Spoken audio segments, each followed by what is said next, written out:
Pangunahing layunin ng aking negosyo ay kumita ng tubo habang natutugunan ang pangangailangan ng mga tao sa pamamagitan ng pagbibigay ng produkto at serbisyo.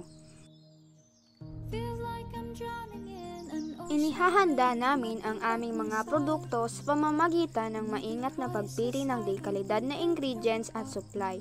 Sinusunod din namin ang tamang proseso ng paghahanda ng mga ito upang matiyak na malinis at maayos ang bawat produkto.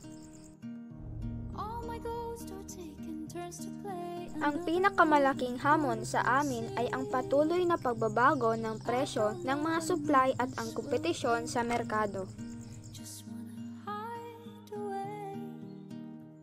Hinaharap namin ang mga hamon sa pamamagitan ng paghahanap ng mas mura ngunit di kalidad na alternatibong supplier at mas maingat na pamamahala ng inventaryo.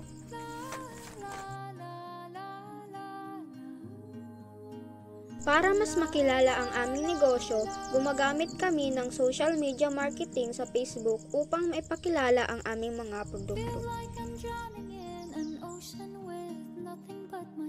Sa kasalukuyan, nagdagdag na kami ng bagong produkto. Ito ay dahil ginamit namin ang espasyo sa harap ng tindahan.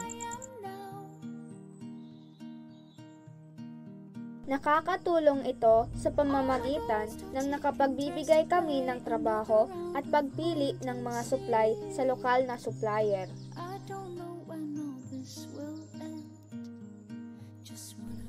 Nagpapakita ng pagtanggap at suporta ng komunidad.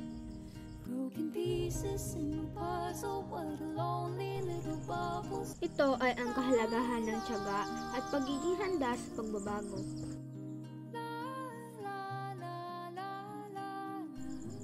Huwag silang matakot magsimula ng maliit, basta tuloy-tuloy lang at matututo din sila ng tamang diskarte.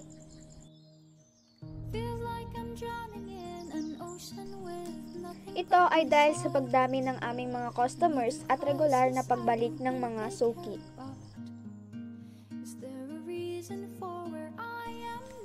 Pangarap namin na madagdagan pa ang aming branch at makatry din ng iba pang klase o uri ng negosyo.